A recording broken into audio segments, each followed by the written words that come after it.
नमस्कार, मैं हूं सुधीर चौधरी और सीधी बात में आपका स्वागत है। आजकल सोशल मीडिया का जमाना है।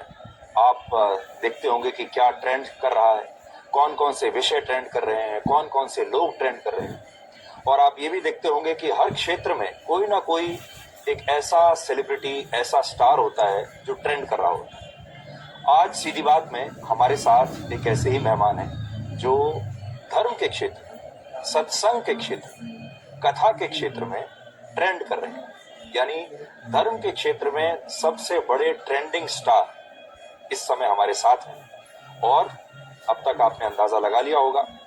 आज हमारे साथ हैं आचार्य धीरेन्द्र शास्त्री, बागेश्वर धाम वाले। आचार्य जी, आपका बहुत बहुत स्वागत है। बहुत बहुत धन्यवाद। जय श्याराम, जय बागेश्वर। आचार्य जी, हम तो इतने दिन से आपको ऑब्जर्व कर रहे हैं। आपके जीवन को 3 भागों में अगर बांटे, पहला भाग जब आप गुमनामी के दौर में थे, दरिद्रता।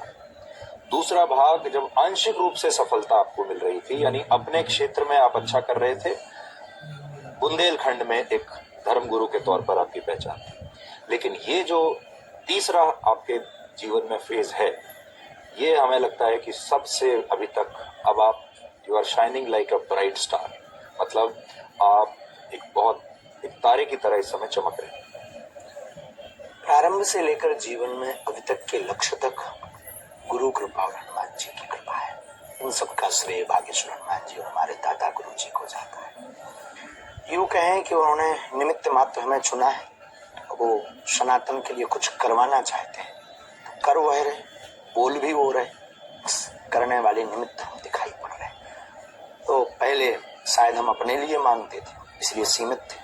अब पूरे विश्व के लिए और राष्ट्र सनातन हिंदुओं के लिए मांगे, इसलिए शायद लगता है असीमित। पिछले 1 साल में आपको अपने अंदर भी बदलाव एक देखने को मिला है। मैंने ब्लैक एंड व्हाइट में आखिरी बार कुछ महीने पहले जब आपसे बात की थी, उस समय में और आज के समय में भी बहुत अंतर आ चुका है। आपको याद होगा, आपका जो स्टेटस था उसमें भी बहुत अंतर आ चुका है। तो क्या आपको ऐसा लगता है उस समय में और अब में आपका जो सोच है, विचार है, उसका भी विस्तार हुआ? जब आपसे प्रथम बार चर्चा हुई थी तब विवादों में घिरे थे, अब संवादों में घिरे। अब संवाद पर चर्चा होती है, पहले विवाद पर चर्चा होती थी। आपको इतना बदलाव है। आपको याद होगा जब हमारी पहली मुलाकात हुई थी, आप हमारे साथ लाइव जुड़े हुए थे और हमने कहा था आप you are a good speaker और आप पूछ रहे थे कि इसका गुड स्पीकर का मतलब क्या है? जी, तो हमारी अंग्रेजी बहुत जीरो है और हम बहुत ही ज्यादा पढ़े लिखे नहीं है, पर इतने पढ़े लिखे कि अपना काम चला ले। तो उस दिन लोगों ने क्या बताया आपको जब आप पूछ रहे थे? बाद में बताया कि आप बहुत अच्छे वक्ता हैं, ऐसा लोगों ने आपके कहने के बाद हमने पूछा। तो वो सामने खड़े हुए थे जो कैमरामैन, आपके ही कैमरामैन, आपकी टीम से हमने पूछा था। अच्छा। एक हमारी टीम के खड़े थे सदस्य, तो हमने पूछा कि you are a good speaker का अर्थ मतलब क्या होता है? उन्होंने कहा कि बहुत अच्छा वक्ता। तब भी हम कंफ्यूजन में थे, ये हमारे लिए कह गए अपने लेकिन फिर बाद में जब हमको एक सज्जन ने समझाया तो हमारी समझ में आया। तो वो विवाद का विषय था, आज संवाद का विषय। बिल्कुल बिल्कुल। तो जब आप बहुत बड़े स्टार बनते हैं, स्टारडम आपके पास आ जाता है, वो स्टेटस जब आपके पास आ जाता है, उसकी चुनौतियां भी अलग अलग होती हैं। विवाद आते हैं, आप लगातार लोगों की नजरों में बने रहते हैं, छोटी छोटी चीजें आपकी नोटिस होती है। उस समय जीवन जीने का एक नया तौर तरीका अपनाना पड़ता है। क्या आपने भी अपने जीवन में कुछ बदलाव किए उसके बाद से? ऐसे बहुत ज्यादा बदलाव तो नहीं, क्योंकि हमने जो आपने बार बार एक शब्द को प्रयोग किया स्टार का, हमने इसको एक्सेप्ट नहीं किया। I am not star, superstar Shri Hanuman ji माध्यम हमने माना है। इसलिए हमें लगता है कि हमें अपनी मनमौजी को बहुत ज्यादा बदलने की आवश्यकता है और कुछ व्यवस्थाओं को बदला, जिससे कोई हमारे बागेश्वर नाम का फायदा न ले, कोई घोटाला न करते, कोई लोगों के साथ दुर्व्यवहार न करते। उन चीजों को कंट्रोल करने के लिए अपने आसपास के प्रोटोकॉल्स को, आसपास के नियम को थोड़ा सा सख्त कर दिया है। बाकी हमने अपनी निजी लाइफ में जो मनमौजी, जो फक्कड़पन, जो वही आह्लाद था, वो आह्लाद हमारा आज भी बना है और ईश्वर से प्रार्थना करेंगे ये सुमति। बहुत सारे लोग आज भी कंफ्यूज रहते हैं जो आपको मिले नहीं। आप असल में हैं क्या? आप धर्मगुरु हैं, आप कथावाचक हैं, आप ज्योतिषी हैं, आप कोई ऐसे व्यक्ति हैं जिसके पास कुछ सुपर नेचुरल पावर्स जिनको कहते हैं, ये ऐसी कोई शक्ति है, आप क्या मानते हैं अपने आप को? मल्टी, जो जिस दृष्टि से देखे, हम कथा भी करते हैं, धर्म पर लोगों को जगाते हैं, तो धर्म के एक छोटे से सिपाही भी हैं। और स्पेशल पावर खुद पे तो नहीं है, पर बालाजी की कृपा से जो हमारी परंपरा में है, जो हमारी पीढ़ी दर पीढ़ी चल रही, उस स्थान पे है जो स्पेशल शक्ति जिसे कह सकते हैं। इसमें कोई संदेह नहीं, क्योंकि हमें लगता है कि हमारा जो आराध्य के प्रति भरोसा है, वो भरोसा भारत में हर जगह उस भरोसे की विजय, शक्ति की जीत, तो निश्चित रूप से स्पेशल पावर है। आगे सुना। 27 साल आपकी कुल उम्र है और 27 साल में आप हिंदुत्व के पोस्टर बॉय बन गए। आप हमेशा से यही चाहते थे? बिल्कुल भी नहीं, एक सिपाही बनना चाहते हैं, आज भी हमारा सपना है। हमें कोई ब्रांड नहीं बनना है, हमें कोई पोस्टर बॉय उनको बनने की ललक होती है जिन्हें यश पाना हो, जिन्हें पॉलिटिक्स में जाना हो, या फिर जिन्हें उसके सदियों तक उस स्थान के नाम की आकांक्षा हो। हमारी ऐसी कोई निजी आकांक्षा नहीं, हमारी सिर्फ एक ही ड्रीम, एक ही लक्ष्य है, सनातन, सनातनी जागृति, सनातनी हिंदुओं में एकता। इतनी हमारी आकांक्षा, यही हमारा लक्ष्य, यही हमारा उद्देश्य है।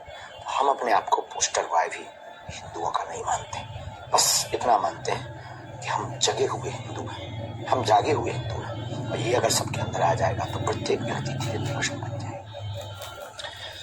आचार्य जी, आपने आजकल देखा होगा कि जो धर्म है, सत्संग है, ये भी एक बाजार में प्रोडक्ट की तरह बिक रहा है। इसमें इतने सारे लोग हैं जो सत्संग करते हैं, कथावाचक भी बहुत सारे हैं, धर्म गुरु भी बहुत सारे हैं, सबके अपने अपने अनुयायी हैं, सब लोग टीवी पे आते हैं, सब सोशल मीडिया पर है। आपको ऐसा लगता है कि धर्म अब एक प्रोडक्ट बन गया है? सदुपयोगिता है मीडिया की, प्रोडक्ट नहीं है। ये मीडिया की सदुपयोगिता है और जाना भी चाहिए। हमारे अध्यात्म को जन जन तक पहुंचाने के लिए धर्म गुरुओं की आवश्यकता है, आचार्यों की आवश्यकता है, ऋषियों की आवश्यकता है।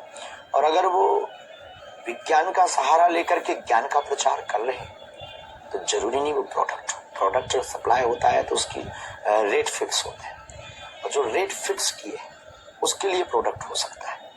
परंतु जो अपने आध्यात्मिक ज्ञान को बांट रहा है विज्ञान का सहारा लेकर के, वो प्रोडक्ट नहीं, अब तो वो अपने धर्म, अपना फर्ज, अपने राष्ट्र और अपने सनातन के प्रति वफादार है। और अगर मैं कहूं कि धर्म के बाजार में आप एक लेटेस्ट प्रोडक्ट हैं, तो आप कैसे जवाब देंगे? आई एम नॉट प्रोडक्ट, और हमारी कोई बोली नहीं है, हमारी कोई सेल्फ और एक काउंटर नहीं है, और हमने अपनी जिंदगी में अपने आप को न वस्तु समझा है न व्यक्ति समझा है, सिर्फ एक सनातनी व्यक्तित्व समझा है।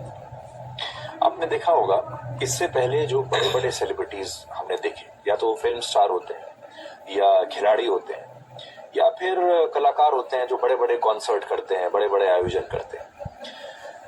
फिल्म स्टार्स को भी अपना प्रचार करना पड़ता है जब फिल्म आ रही होती है। बड़े बड़े नेताओं को भी पैसा देकर बसों में भर भर कर भीड़ बुलानी पड़ती है। खिलाड़ियों को भी जब मैच होता है तो विज्ञापन देके लोगों को लाना पड़ता है, फिर लोग टिकट खरीद कर उनके सामने आते हैं। आपको जो हाल ही में जाना जाता है वो इस चीज को लेकर कि जितनी भीड़ आपकी कथा के दौरान आ रही है, ऐसी भीड़ कभी इस देश ने देखी नहीं। 10 लाख लोग बिना किसी विज्ञापन के, बिना किसी इंसेंटिव के। भाई रैली में तो लोग इसलिए आ जाते हैं क्योंकि आजकल नेता पैसा बांटते हैं या किसी ना किसी का कुछ लालच होता है। इतनी भीड़ आपको सुनने के लिए कैसे आती है? हनुमान जी की प्रेरणा से सनातनी बात सत्य के कारण आती है। हमसे कोई पूछे कि आपके पास लोग क्यों आते हैं, हमें लगता है कि हमारा आराध्य, हमारे इष्ट हमसे सत्य बुलवा रहे हैं।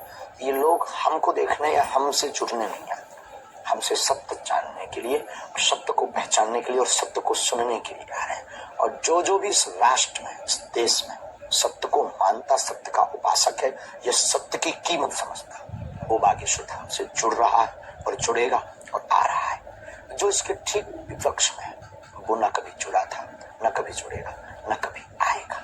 ये लोग भीड़ नहीं है, भक्तों का और आस्था का सैलाब। ये कोई भीड़ या भाड़ नहीं है, ये एक क्रांति है सनातन की, ये क्रांति है अध्यात्म की, एक क्रांति है हनुमान जी के तेज की, ये क्रांति है राम राज्य की स्थापना की। आप बार बार हनुमान जी का नाम लेते हैं। हनुमान जी का भी आजकल नाम का बहुत अलग अलग जगहों पर, अलग अलग मंचों पर प्रयोग हो रहा है। हनुमान जी के ऊपर फिल्में भी बनती हैं। अभी आपने देखा होगा, एक फिल्म आई थी आदि पुरुष, और हनुमान जी के जो संवाद उसमें लिखे गए वो बड़े आपत्तिजनक थे और लोगों को बड़ा खराब लगा। तो हनुमान जी को लेकर जो उसका व्यवसायीकरण हो रहा है आजकल, फिल्म वाले फिल्में बेच रहे हैं, नेता राजनीति में बेच रहे हैं, नेता उनके नाम पर वोट मांग रहे हैं, इस पर आपको कैसा लगता है? हनुमान जी के चित्र को बेच करके या चित्र को दिखा करके हम अपनी ब्रांडिंग करें तो ये मूर्खता होगी। हनुमान जी के चरित्र को जीवन में उतार करके लोगों के जीवन में चरित्र पहुंचाए तो ये हमें लगता है कि बहुत ही अच्छा है।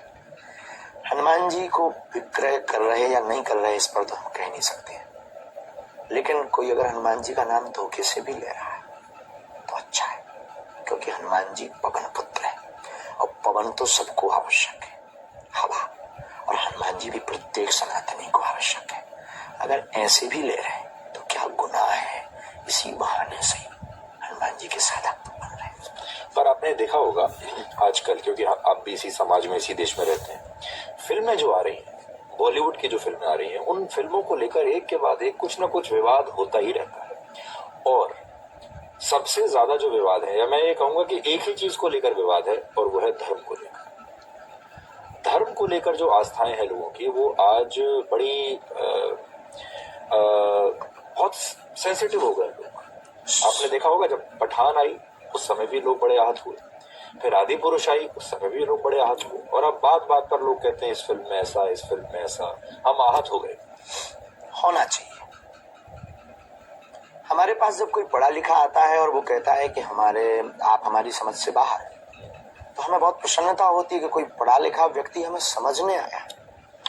और भारत में अगर कोई समझदार व्यक्ति समझ करके, जाग कर इस प्रकार की बात कर रहा है तो बहुत अच्छा है।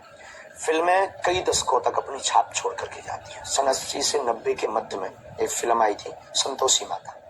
जब संतोषी माता फिल्म आई थी तो शुक्रवार को टमाटर की बिक्री बंद हो गई थी, खटाई बिकना बंद हो गया था। तो सदियों तक ये छाप छोड़ती है हमारे मन मस्तिष्क पर। अगर आज हम लोगों ने छूट दी, आज तक जो बॉलीवुड ने हमारे लोगों के साथ अत्याचार किया कि गुंडा जितने भी दिखाए वो तिलकधारी दिखाए, महात्मा दिखाए पाखंडी दिखाए, और भगवान दिखाए तो भगवान के दर पर आस्था टूटती दिखी, तो आज तक जो सहता रहा वो सोया हुआ हिंदू समाज सहता रहा। अब जागा हुआ हिंदू समाज है। इसलिए सेंसर बोर्ड को और फिल्म बनाने वालों को ये समझना होगा बहुत बारीकी से, बहुत सूक्ष्मता के साथ, कि उन्हें अब ऐसे कार्यों पर लगाम लगानी पड़ेगी। एक पिक्चर हमको नाम याद नहीं, वो गाल में भगवान को लगा लेते हैं, दूसरी तरफ भी भगवान को लगा लेते हैं, वो टकला टकला भाई साहब, ये वाहियात फुहाड़ा हरकत है। धर्म मजाक का विषय नहीं है, धर्म अभिनय का विषय नहीं है, चित्र का विषय नहीं, चरित्र का विषय है। अध्यात्म धर्म को धारण किया जाता है, धर्म को विक्रय या धर्म की फुहड़ता नहीं की जाती, चाहे वो आदि पुरुष के हनुमान जी का संवाद हो अथवा फिर अन्य फिल्मों का। ये संवाद, ये चर्चा धारणा का विषय है, ना कि फुहड़ता का विषय। और हमें लग रहा सनातनी हिंदू जाग रहा, वो जवाब दे रहा, और शाबाश जवाब दे रहा। आप फिल्में देखते हैं? Last the Kashmir film files देखी। कौन सी? The Kashmir film files. अच्छा, द कश्मीर फाइल्स, वो आपने देखी? कैसी लगी आपको? बहुत बेहतरीन। कोई जिगर भारत में ऐसे भी जिगर होने लगे, वो सब दिखाने की तुम रखने लगे। पठान नहीं देखी आपने? पठान का आपने विरोध भी किया था। वो एक उन्होंने वो जो चीज चलाई थी उसको लेकर के। और न्यूज चैनल देखते हैं आप? बिल्कुल बेझिझक। तो न्यूज चैनल में आप ज्यादातर अपने आप को ही देखते होंगे, उसमें आपको ज्यादा रुचि आती होगी कि भाई मेरे बारे में कौन हम तो सेल्फ ही देखते हैं, क्योंकि हम दूसरों के बारे में देखेंगे तो तुलना करने लगेंगे। इसलिए हमारे जीवन का एक मोटिवेट निजी विषय कि हम कभी भी कथा भी सुनते हैं, अपनी सुनते हैं। आचार्य जी, आपके फील्ड में भी, जैसे मैं अक्सर ये कहता हूँ, हर फील्ड में कंपटीशन बहुत ज्यादा है। स्पोर्ट्स में भी है, फिल्मों में भी है, हमारे अपने न्यूज चैनल का जो ये प्रोफेशन है इसमें भी बहुत कंपटीशन है। आपके फील्ड में भी बहुत कंपटीशन है, कथावाचकों के बीच में इतना कंपटीशन है, धर्म गुरु है, अलग अलग है। इस कंपटीशन में आप अपने आप को कहाँ देखते हैं? बाहर रखे हैं हम इस फील्ड से अपने आप को, क्योंकि धर्म या धर्म गुरु तुलना नहीं करता है, स्वीकार कराता है और करता है। तो हम इस फील्ड से, अगर कोई धर्म गुरु तुलना करता है तो हम इस फील्ड से बाहर, क्योंकि हम कंपटीशन में नहीं करते। और दूसरी बात, हमारी एक बहुत अच्छी और बुरी आदत है कि हम धर्म गुरु को मानते हैं, धर्म गुरु को सुनते हैं, पर तुलनात्मक दृष्टि से कभी किसी धर्म गुरु को नहीं देखा, अपने आप को देखा कि हमें और क्या सुधार की आवश्यकता है। किसको कितनी भीड़ सुन रही है ये आप देखते नहीं करें। इससे हमारा कोई लेना देना, भीड़ तो आनी जानी माया है। जब तक आप सत्य बोलोगे तो सत्य की कीमत चुकाने के लिए लोग आ जाते हैं।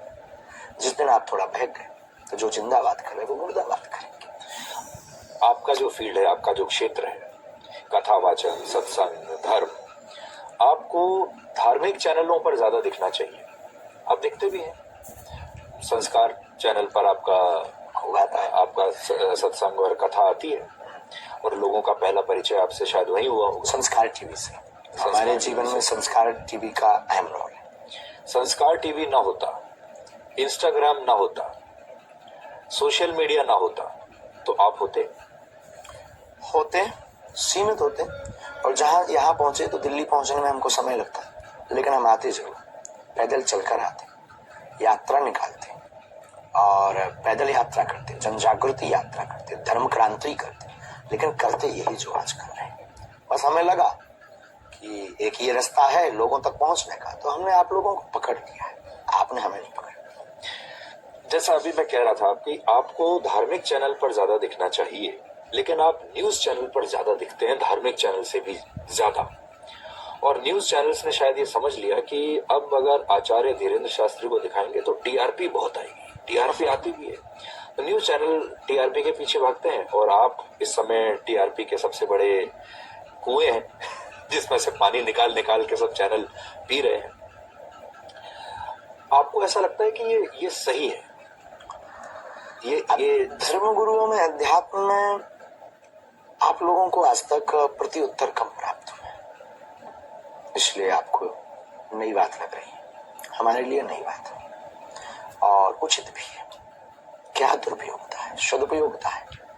और रही बात की स्पिरिचुअल चैनल से ज्यादा, आध्यात्मिक चैनल से ज्यादा अगर हम आपके चैनल पर दिख रहे हैं, तो हम भी भारतीय नागरिक हैं, हम भी राष्ट्रहित की बात कर रहे हैं। जब आपके चैनल पर आप भारत का चतुर्थ स्तंभ है, सत्य दिखाने की आपका फर्ज और धर्म है, और आप निभा रहे हैं, तो हम सत्य बोल रहे हैं, तो आप हमको दिखा रहे हैं। जिस दिन ये इसका उल्टा होगा तो ना आप हमें दिखा पाएंगे, आपकी मजबूरी होगी, ना हम आपको कुछ बोल पाएंगे। परंपरागत रूप से हमने यही देखा कि जो ऋषि हैं, साधु मुनि हैं, सब लोग जो हैं ये मीडिया से दूर रहते हैं, जंगल में रहते हैं, पहाड़ पर रहते हैं, सिर्फ तपस्या करते हैं, लाइमलाइट से दूर रहते हैं। लेकिन आज के जमाने के जो धर्मगुरु कथावाचक हैं, जैसे आप हैं, आप लगातार लाइमलाइट में रहते हैं, ये विरोधाभास नहीं है? बिल्कुल नहीं। आदिकाल में ही दो प्रकार की परंपराएं रही। एक ऋषि मुनि वन में रह करके तपस्या करके जगत कल्याण की कामना करते हैं, और नारद जी जैसे महापुरुष जन जन में जाकर के लोगों को जगाने की कृपा करते हैं। वेद व्यास जी, सुखदेव जी महाराज, राजा परीक्षित को, आदि ऋषियों को, श्री शौनक जी महाराज जिन्होंने श्री सूत जी महाराज जिन्होंने श्रीमद् भागवत कथा को सुनाया, 88,000 ऋषियों को सुनाया। तो ये आदिकाल से कभी से ये विरोधाभास नहीं। दो प्रकार के रास्ते रहे। एक, वन में जाकर आत्मबोध करके अपने आप को जान करके ईश्वर तत्व में विलीन हो जाना। दूसरा, ईश्वर से प्रेरणा लेकर के एको हम द्वितीयो नास्ति, इस भाव को जानकर यही लोगों को जगाने के लिए करना।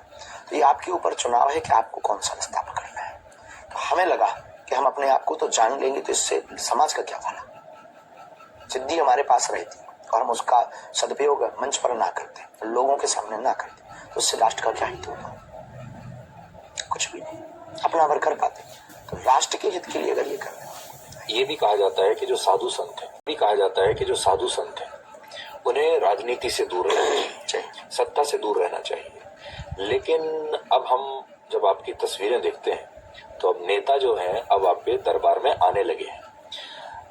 सब पार्टियों के नेता आपके पास आते हैं, तो नेताओं को क्या आप अपने प्रभाव का एक पोस्टर बॉय की तरह इस्तेमाल करते हैं? क्योंकि आजकल हमने ये भी देखा है कि जिसके दरबार में जितना बड़ा नेता गया, जितना बड़ा सेलिब्रिटी गया, उसका प्रभाव उतना ज्यादा दिखाई देता है। वो एक मार्केटिंग टूल की तरह इस्तेमाल होता है। आपको ऐसा लगता है कि धीरे धीरे आप भी सत्ता के करीब जा रहे हैं, राजनीति के करीब जा रहे हैं? बिल्कुल भी नहीं। धर्म सत्ता के नीचे हमेशा राज सत्ता है, और नेता धर्म सत्ता के नीचे नहीं आएगा, धर्म सत्ता से सीखने नहीं आएगा, धर्म दंड के अंतर्गत, धर्म की आचार संहिता के अंतर्गत नहीं जिएगा तो स्वयं का पतन करवाएगा और राष्ट्र का पतन कराएगा। सत्य, बोध, दया, शीलता, क्षमा, ये धर्म सत्ता से ही सीखी जा सकती है, और धर्म गुरु और आचार्य से ही, अपने गुरु से ही चरित्र को तो दिशा और दशा राष्ट्र की बदलने के प्रत्येक राजनेता को धर्म सत्ता को स्वीकार करना चाहिए, और धर्म गुरुओं के पास जाकर के गुरु ज्ञान लेना चाहिए। गुरु बिन होए ना ज्ञान। और रही दूसरी बात कि ये राज सत्ता से हमेशा धर्म गुरु दूर रहे, वशिष्ठ जी और महाराज दशरथ, विश्वामित्र जी महाराज दशरथ के पास है, वशिष्ठ जी के पास महाराज दशरथ जी, और प्रभु श्री राम आदि काल से ही राज सत्ता के बगल में धर्म सत्ता की। तो आप विश्वामित्र बनना चाहते हैं जो सत्ता के करीब भी रहे?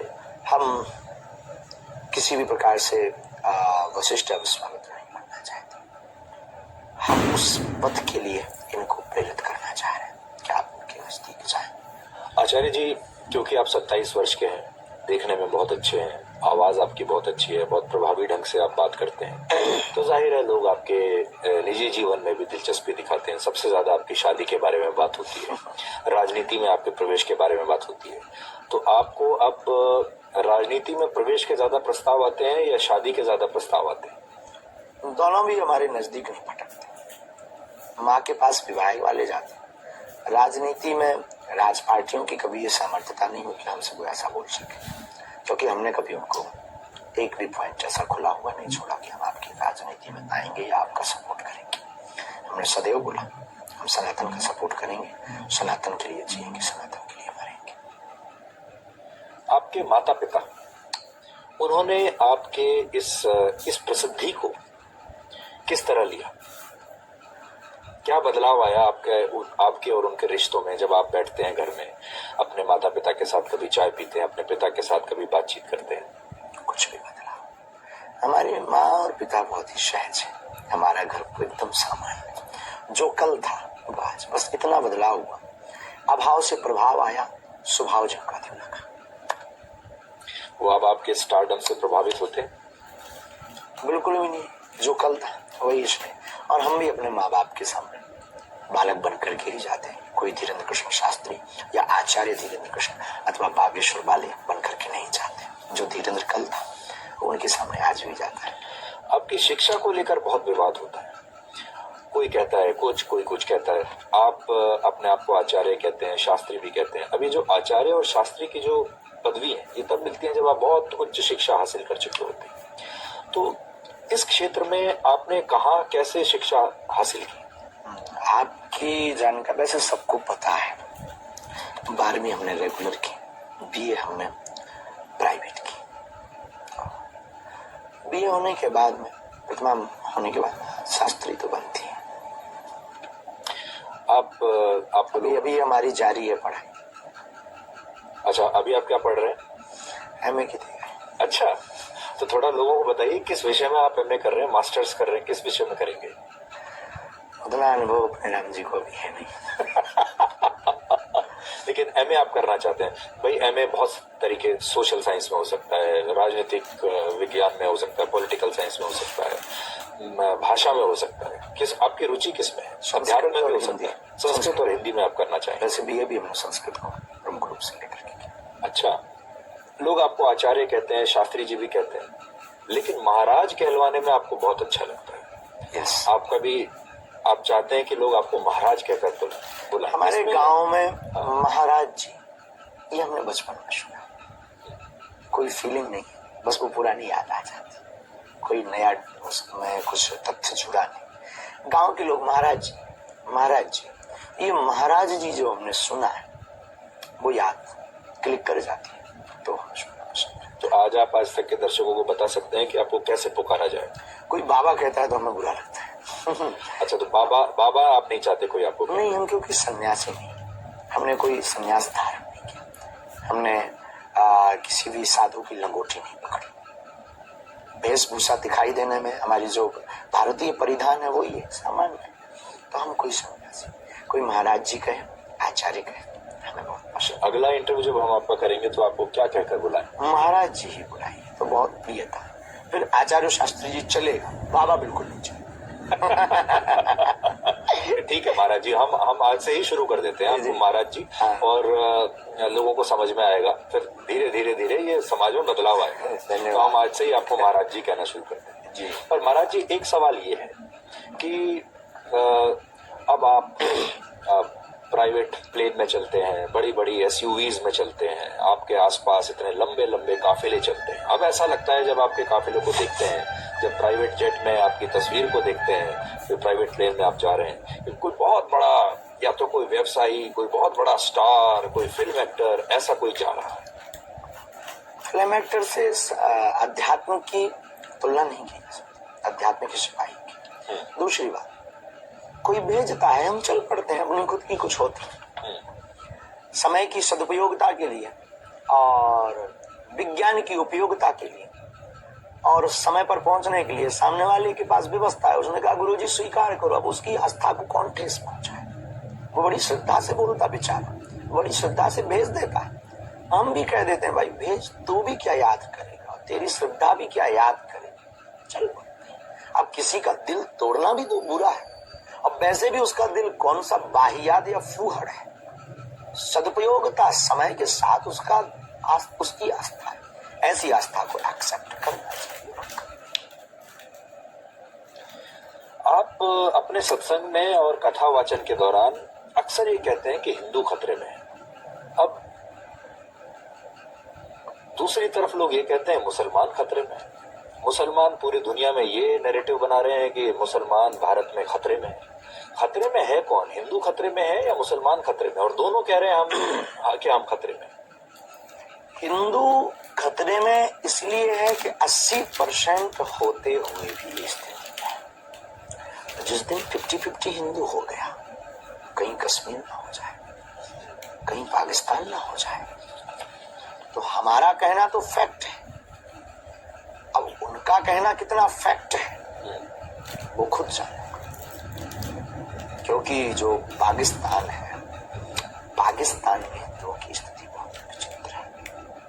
यही शरणार्थी है आपकी दिल्ली में, पाकिस्तानी 300 से ज्यादा परिवार यमुना के पास। उनके एक दो बच्चों को हम मिले और हमने स्थिति देखी, उनकी बहन बेटियों की इज्जत लूट ली, वो बेचारे रोते हुए यहाँ डले। यहाँ तो ये बहुत सुरक्षित है, ऐसी कोई बर्बरता इनके साथ नहीं हुई। इनका कोई नाम ले ले तो उनके ऊपर FIR हो जाती। ये तो पथराव कर रहे हैं, ये तो साक्षी जैसे कांड कर रहे हैं, ये तो भारत के संतों को सॉफ्ट टारगेट बनाते हैं, ये तो हमारे लिए FIRों की मांग तक करते हैं, ये तो गजवाए हिंद चाहते हैं। अब विषय बुद्धिमानों को, पढ़े लिखे लोगों को यह समझना चाहिए कि खतरे में है कौन। 80% होते हुए हम अपने राम के राज्य में राम की यात्रा नहीं निकाल पाए। 80% होते हुए राम की जन्मभूमि के लिए कई साल अदालतों पर माथा रगड़ना पड़ा। खतरे में हिंदू है कि मुसलमान, ये बुद्धिमान लोग निर्णय लें और हमारी भावनाओं को समझे कि हम हिंदू खतरे में क्यों कहते हैं। क्योंकि हमें भविष्य का हिंदू, भविष्य का हिंदुस्तान दिख रहा है 10 से 15 साल का। आज अगर सनातनी, हम तो अपने प्राणों की बाजी हाथ पर लगा करके बोल रहे हैं ना, तो आई एम नॉट पॉलिटिशियन, हम कोई राजनेता नहीं, ना हम कोई बहुत बड़े बिजनेसमैन है, ना हमारी कोई निजी कोई खुद की पार्टी है कि हम बहुत बड़े गेम चेंजर नहीं। हम एक धर्मगुरु हैं और हमारे पास जो चेतना, जो शक्ति और जो साधना है, उसके बल पर हमें भारत का 10 साल का भविष्य दिखाई पड़ रहा है कि हमारा भारत किस परिस्थिति में जाएगा। आपके दरबार में आने वाले लोग सारे हिंदू ही होते हैं या कोई मुसलमान भी आपके दरबार नहीं, में सभी आता है? आते हैं हमारी। और अगर कोई मुसलमान आए, जैसे हमने देखा बांग्लादेश से एक महिला आपके दरबार में आई थी, तो आप हिंदू और मुसलमान में भेदभाव करते हैं? बिल्कुल भी नहीं, हम सिर्फ मानव जानते हैं, इंसान है। लेकिन जब वो हमारे ही अध्यात्म के ऊपर उंगली उठाने लगते हैं, हाथों में पत्थर ले लेते हैं, तब हमें समझ में आ जाता है कि ये इंसान नहीं, ये रावण का खानदान। बस इतना भेदभाव है। संबोधन के लिए मुसलमान, हिंदू, ईसाई, पर हमें तो रावण के खानदान का नजर आता है। और बांग्लादेशी बहन भी आई तो हमने धर्म परिवर्तन नहीं कराया। हमने क्या कहा, बहन तुम वही रहो, बस हमारे राम को स्वीकार करो।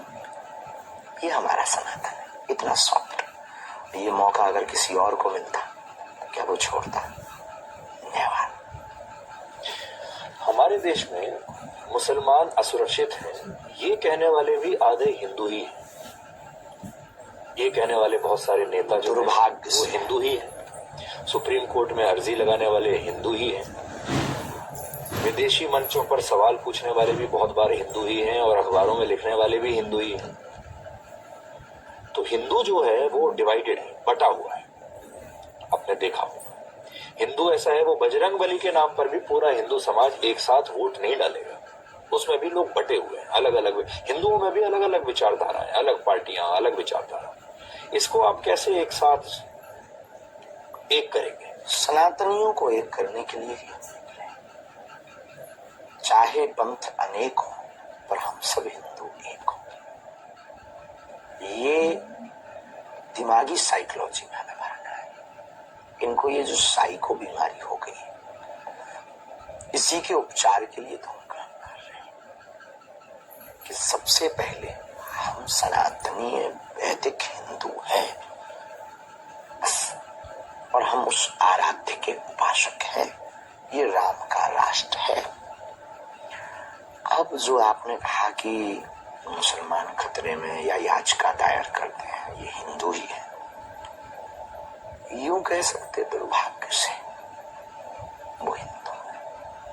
बस समझदार को सारा काफी। मैं आज कुछ आंकड़े लेकर आया हूं। ये आंकड़े हैं धर्म परिवर्तन के आंकड़े 2015 से 2020 तक, 5 साल के। ये आंकड़े कहते हैं कि अगर आप मुसलमानों को देखेंगे तो इसमें 13 लाख मुसलमान लोगों ने 13 लाख लोगों ने इस्लाम को अपनाया 5 साल में। लेकिन हिंदू धर्म को सिर्फ 30,000 लोगों ने अपनाया। इस आंकड़े को अगर आप देखें तो सबसे अगर आप तुलना करें 30,000 और 13 लाख, बहुत बड़ा अंतर है। बड़ा अंतर क्या, जमीन आसमान। बस इसीलिए तो हम जी रहे हैं। आप हिंदू राष्ट्र की बात करते हैं। हिंदू राष्ट्र तो नेपाल भी था, लेकिन नेपाल ने भी अपने आप को बदल लिया। तो हिंदू राष्ट्र की आप दुनिया में कोई आज की व्यवस्था में कोई जगह देखते हैं? जब हम 80% हिंदू हैं तब भी इतने विवाद हैं।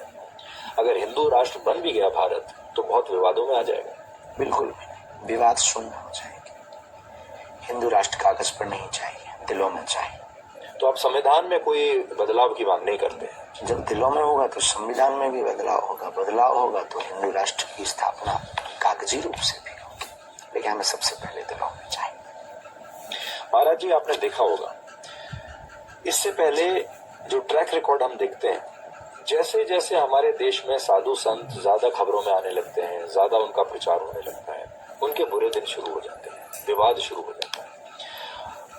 आसाराम बापू आप देख लीजिए, बाबा राम रहीम देख लीजिए, और पहले अगर जाए इंदिरा गांधी के जमाने में तो धीरेन्द्र ब्रह्मचारी कितने विवादित रहे। कभी आपको ऐसा डर लगता है कि आप क्योंकि इतने ज्यादा खबरों में हैं तो विवादों में भी बहुत जल्दी आएंगे, पतन भी बहुत जल्दी शुरू हो सकता है? बिल्कुल हो सकता है। ये हर पल हमारा आत्मचिंतन है। वैसे तो हमारी निजी अपने आप को एक शपथ है कि कभी कोई ऐसा कृत्य नहीं करेंगे जिससे सनातनीय हिंदुओं को नीचे झुकना पड़े या हमें नीचे देखना पड़े। उसके बाद प्रायोजित ढंग से षड्यंत्र करके कोई कर दे तो तो राम जी बचाए। आपकी जो फिजिकल एज है वो तो 27 साल है जैसा आप बताते हैं, लेकिन जब हम आपसे बात करते हैं तो ऐसा लगता है कि आपकी जो मानसिक आयु है वो शायद कहीं ज्यादा है इससे, या आप मानसिक रूप से भी 27 साल के ही हैं? बचपन कई बार बचपना हमारा फूट पड़ता है और हमें नहीं लगता कि हम मानसिक जैसे हैं वैसे तुलना आप कर सकते। कभी आपने ये भी सोचा कि जो आपकी पर्सनैलिटी है, जिस तरह आप दिखते हैं, युवा उससे ज्यादा उसकी वजह से काफी आकर्षित होता है आपसे? नहीं, आप एक बहुत ट्रेडिशनल साधु संत की तरह नहीं दिखते। हाँ, दाढ़ी मूछ भर की कमी है, बाकी कोई कमी नहीं। अभी 5-7 साल के बाद, 10 साल के बाद आप सोचते हैं आप भी लंबी दाढ़ी रखेंगे, लंबे लंबे बाल रखेंगे, ताकि आप नहीं, पारंपरिक रूप से एक साधु संत की तरह नजर आए, फिर भगवान कपड़े पहनने शुरू? नहीं, भगवान तो हम अभी भी पहन लेते हैं, लेकिन ऐसा कोई हमारा सपना नहीं है। बाल बड़े कर लें बात अलग है, दाढ़ी मूछ का हमारा ऐसा, क्योंकि हमें बाबा बनना ही नहीं है, तो बाबा कहलवाना बंद कर ले। तो आप अपनी पहचान किस तरह आगे बनाना चाहते हैं? सनातनी सिपाही की जो पहचान है यही बने रहने दीजिए, काहे को बदलाव करवाते हो आप। आप कभी ये देखते हैं कि आपके पास आपके फॉलोअर्स कितने बढ़ रहे हैं? इंस्टाग्राम पे बागेश्वर धाम को लेकर 1 करोड़ से ज्यादा हैशटैग चल रहे हैं, और कितने आपके वीडियो, कितने आपके क्लिप्स चलते रहते हैं? ये तो क्रांति है, लोग आते जाते रहेंगे, नदी बह रही है, कितने घाट धुल रहे, ये घाट समझे, जो किनारे पर घाट मिलते हैं वो अगर धुल रहे हैं, वो अपना परिचय अपने पास सेव रखे। हमारा कोई ऐसा निजी, हम बायोडाटा नहीं रखते कि कितने घाट धुल चुके हैं। हमारा तो लक्ष्य ध्येय समुद्र में मिलना है, सनातन को एक करना है। आजकल आपने देखा होगा रील्स का जमाना है, वीडियोस का जमाना है। लोग केदारनाथ भी जाते हैं तो वीडियो बनाने जाते हैं, रील्स बनाने जाते हैं। और बहुत बार अब ये मुद्दा हमने भी उठाया था कि जब आप मंदिरों में जाते हैं, खासतौर पर केदारनाथ, बद्रीनाथ, तो आप आस्था की वजह से जा रहे हैं या रील्स बनाने की वजह से जा रहे हैं? इस पर आपको क्या लगता है? मंदिर, देवालय, तीर्थ स्थल, धाम, गुरु स्थान प्रदर्शन का विषय नहीं है, दर्शन का विषय है। वहां चित्र मत खींचो, परमात्मा का चरित्र खींचो। और हमें ये लगता है ठीक, करोड़ों की संपत्ति पाने की वजह, करोड़ों का अध्यात्म पाने की वजह 2 रुपया की नाचती हुई फोटो के चक्कर में व्यक्ति देवालय जाना व्यर्थ गवा देता है। इसलिए प्रत्येक साधक को, प्रत्येक दर्शनार्थी को, प्रत्येक श्रद्धालु और भक्त को देवालय जाना चाहिए। और सनातनी हिंदुओं को शनिवार और मंगलवार तो जाना चाहिए, और चित्र के लिए, चरित्र के लिए। और ठीक ये उसी प्रकार बाधा है जैसे सूर्य के सामने काले घने बादल आ जाते हैं, वैसे ही आजकल दर्शनार्थियों के सामने मोबाइल आ जाता है ईश्वर के दर्शन के लिए। आप मोबाइल फोन रखते हैं? यस। कितना इस्तेमाल करते हैं? जितना समय बन पाता, 10 मिनट, 15 मिनट, 1 घंटा, जब जैसा समय बन पाता। और उसमें क्या देखते हैं आप? सिर्फ खुद अपने आप को यूट्यूब देखना और कभी कभी क्रिकेट गेम उस पर खेलना। अच्छा, तो आप खेलते हैं ऑनलाइन वाले? नहीं, ऑनलाइन नहीं, उसमें वो डला है। अच्छा, तो इससे ऐसा लगता है कि क्रिकेट का आपको काफी शौक है।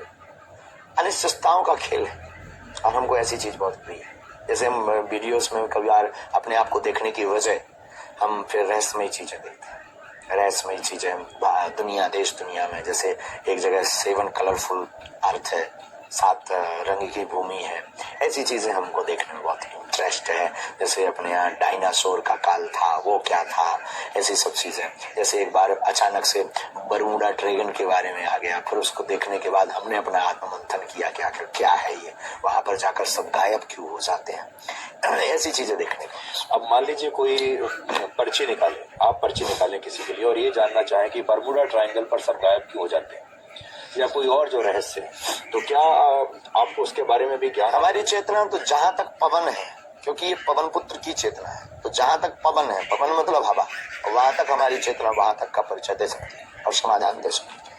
लेकिन याचक होना चाहिए, जिज्ञासु होना चाहिए। आपसे इतने सारे लोग आते हैं, पर्ची निकलवा के सवाल पूछते हैं, कितने लोग ऐसे होते हैं जो सिर्फ अपने और अपने जीवन के बारे में पूछते हैं? 98%। और कितने ऐसे लोग होते हैं जो समाज, देश या कोई और बहुत बड़ा रहस्य हो जिससे कि लोगों का फायदा हो? ओनली 2% ऐसे लोग। 98 स्वाहित, परिवार का हित, व्यापार का हित, कारोबार का हित। बाकी 2%। ये 2% क्या पूछते हैं? 2% में आते हैं समाज, सनातन कब एक होगा, हिंदू राष्ट्र कब होगा, और ये जो विवाद है ये विवाद कब निपटेगा, इंटरनेशनल मुद्दा उसको लेकर के, भारत की बेरोजगारी कब जाएगी, भारत में क्या सुधार करना चाहिए कि जिससे भारत विश्व गुरु पुनः बन जाए। ये सिर्फ 2% लोग हैं। जी, किसी ने पूछा कि यूक्रेन युद्ध कब रुकेगा? नहीं, आज तक नहीं। पर कोई पूछे तो आप ये भी बता पाएंगे कि कब रुकेगा? गुरु कृपा से ऑफ कोर्स। बेरोजगारी कब जाएगी ये आप बता पाएंगे? रास्ता दे देंगे। आज की जो स्थिति है इसमें आपको कोई सॉल्यूशन संभव लगता है कि हमारे देश में अगर कोई बदलाव करना हो, प्रशासन, अगर कोई हमसे पूछे कि आप भारतीय नागरिक होने के नाते कि आप सरकार से क्या मांग करेंगे, तो दो मांग हमारी, शिक्षा और स्वास्थ्य दोनों फ्री ऑफ कॉस्ट करिए, बहुत बेहतरीन करिए। हमें आपसे मकान, सड़क, दुकान नहीं चाहिए। हमारे बच्चों को बेहतरीन गुरुकुलम की पद्धति की शिक्षा चाहिए। हमारा समाज, हमारे बच्चे पढ़ जाएंगे तो मकान, दुकान, रोड अपने आप कर लेंगे। पर जो नेता है हमारे वो तो बिजली मुफ्त कर रहे हैं, वो पानी का बिल माफ कर रहे हैं, लोन माफ कर रहे हैं, आरक्षण दे रहे हैं। किसानों के लिए तो जो भी है वो कम है। बेरोजगारों कह रहे हैं कि मत करिए कुछ, हम आपको घर में बैठे बैठे पैसा दे देंगे, बेरोजगारी भत्ता दे देंगे। इससे तो आक्रमणता राष्ट्र में, किसी को कुछ करना ही नहीं। अगर हम ये कह दें कि ठीक है हमारी पर्ची बनवा लो, आपका सब काम हो जाएगा, तो हमें लगता है कि हम देश के साथ और व्यक्ति के साथ धोखा कर रहे हैं। आक्रमणता। हमारे पास कोई भी आता है हम उसको बोलते हैं पहले कर्म करो। हमारे पास जो बालाजी की कृपा है, तो कर्म कृपा जब दोनों जुड़ेंगे तो आपका बहुत जल्दी काम सिद्ध हो जाए। तो 98% लोग, जैसे आपने बताया, वो अपने निजी समस्या लेके आपके पास आते हैं। कभी आपको ऐसा लगा कि असल में ये जो लोग आ रहे हैं ये अपने स्वार्थ के लिए आ रहे हैं, ये स्वार्थी लोग हैं, आपके पास अपनी निजी समस्या को सुलझाने के लिए आ रहे हैं, असल में धर्म के लिए नहीं आ रहे हैं, सनातन के लिए नहीं आ रहे हैं? और उनका निजी स्वार्थ है, हमारा भी तो निजी स्वार्थ है। अब वो अपना थोपते हम पर, हम अपना थोपते उन पर, कहानी खत्म, आदान प्रदान हो जाता है। भाई कोई इसी दरबार और सिद्धि पर धन कमा सकता है, कोई यश कमा सकता है, कोई पद कमा सकता है। हमने इन तीनों को साइड में लगा दिया, लगा के आग, शोहरत में, दौलत में हमने ये शौक पाल लिया। कोई पूछे तो कह देना हम भागेश्वर। आपने बहुत अच्छा बोला, लेकिन ये लोग हो सकता है आपको एक जादूगर की तरह लेते हो कि हम जाएंगे, स्वामी जी, आचार्य जी, शास्त्री जी, महाराज जी एक चमत्कार करेंगे और बिना कुछ किए हमारा काम हो जाएगा। ऐसे तो हम अपने डिस्क्लेमर में पहले ही कह देते हैं और लगभग लोग समझने लगे। बल्कि इसके पहले जो धर्मगुरु और या चमत्कारी महापुरुषों के प्रति उनकी आस्था थी वो यही थी कि हम जाएंगे, वो चुटकी बजाएगा और वो एकदम प्रकट हो जाएगा सारा।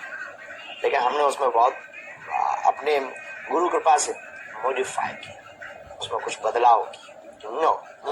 अंग्रेजी बोल रहे हैं आप? Modify, yes. क्या मॉडिफाई किया? हमने उसमें बदलाव किया कि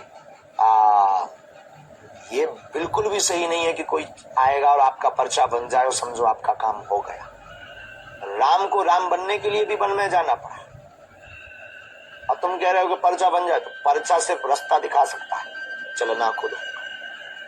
हाँ, ये है कि आपकी विजुअलिटी बहुत शून्य है, देखने की दृष्टि, सामर्थ्यता, परे देखना, तो उसके लिए आप दरबार आइए कि आप करें क्या, सफल कैसे होंगे, किस मार्ग में होंगे। आप द्वंद्व में हैं, दुविधा में हैं, आपको रास्ता सूझ नहीं रहा, दवा काम नहीं कर रही, तो कौन से डॉक्टर को लें, कौन से मेडिसिन को लें या कौन से जगह जाएं। इसलिए आप लोगों को रास्ता दिखाते हैं, लेकिन बहुत सारे लोग ऐसे हैं जो आपकी परीक्षा लेने के लिए वहां आते हैं, आपको टेस्ट करते हैं, आपको देखते हैं कि वाकई आपके अंदर उतनी शक्तियां हैं भी या नहीं।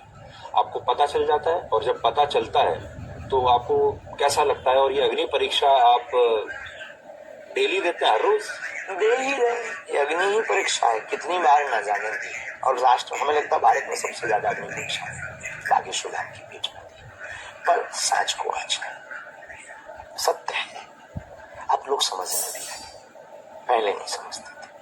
पहले बचपना था, अब आते हैं, 2-4 की चिल्लाई हो गई दबा की, और कर भी देते हैं, छोड़ते भी नहीं।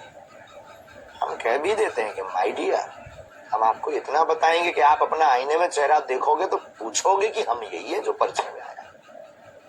हमें अपने गुरु पर भरोसा है, हमारा निजी कुछ है नहीं, गुरु पर कृपा है। लगेगा हम बताएंगे, नहीं लगेगा हम मना कर देंगे, भाई हमें पता नहीं कौन सा हमारा आपका कॉन्ट्रैक्ट है, अनुबंध थोड़ी है कुछ।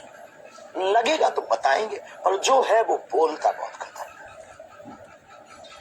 जब हम आपके पुराने वीडियोस देखते हैं तो आपके वीडियोस बड़े मनोरंजक भी होते हैं और मनोरंजन उसमें इसलिए होता है क्योंकि आप जानते हैं हमारे समाज में हम हमारे पड़ोसी के जीवन में क्या चल रहा है ये जानने की कोशिश करते हैं ज्यादा।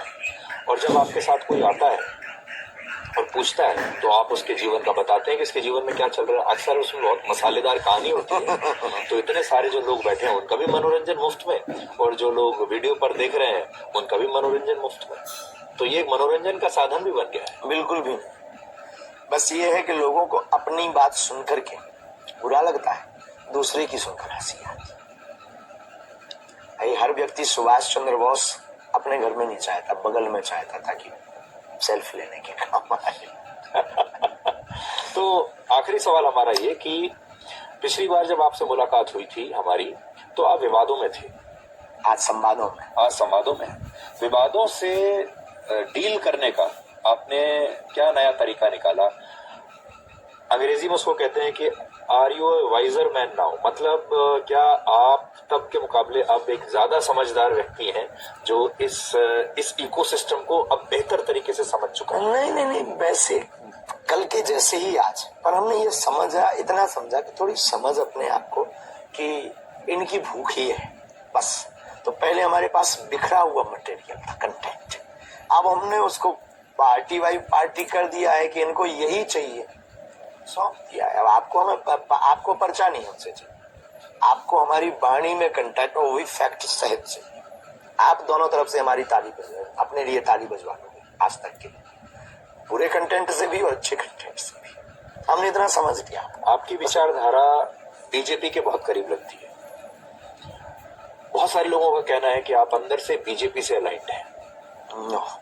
और स्वप्न में भी किसी की हमसे मिलती है वो बात अलग है, लेकिन हमारे सभी पार्टी अनुयायी, हम सभी पार्टी के लिए मंगल कामना करते हैं। हमारी कोई निजी पार्टी नहीं, हमारी किसी भी निजी पार्टी से जोड़ नहीं है। अब मेल किसी से मिलता है वो उसकी मजबूरी है, ना कि हमारी। हम सनातन की बात करते हैं और सनातन की बात जो वो करता है, कोई भी करे तो बहुत अच्छा है। अगले साल सरकार किसकी आएगी, क्या लगता है? अर्जी आपको लगानी चाहिए था हम चलकर। मोदी जी दोबारा बनेंगे प्रधानमंत्री, कोई और बनेगा? राजनीति पर हम कोई बयान नहीं देते। मध्य प्रदेश में किसकी सरकार आएगी? कोई भी पॉलिटिक्स पर हमारा ध्यान या ज्ञान नहीं होता है। आप चाहेंगे आपका कोई अपनी पसंद की ये रहे? जो राष्ट्र का हित करे और जो प्रदेश का हित करे उसे बनना चाहिए। महाराज जी, पिछली बार भी मैंने यही कहा था, you are a good speaker.